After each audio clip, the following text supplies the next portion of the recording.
अवतारे दर्शन दिहे पूरा करी है आस के। हरे मनेला जयंती माघे मास के संत गुरु रविदास के। हरे मनेला जयंती माघे मास के संत गुरु रविदास के। मनेला जयंती संत गुरु रविदास के।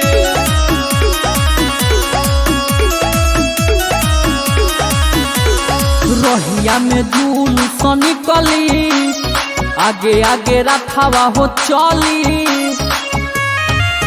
सब लोग गहुआ के आइल बा बड़िया पड़ी जे बन्हाइल बा। सब डोले जय जय बोले मिली के हमन के साथ में।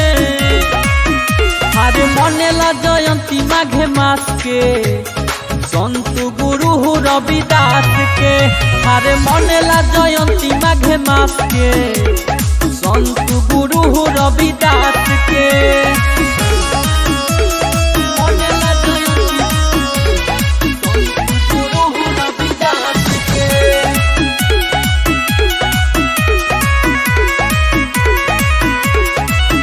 रविदास जी के होई पूजाई मनोज फूल लाई।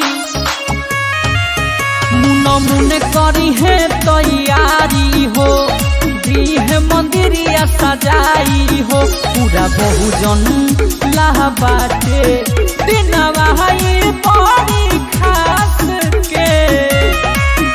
हरे मनेला जयंती माघे मास के संत गुरु रविदास के।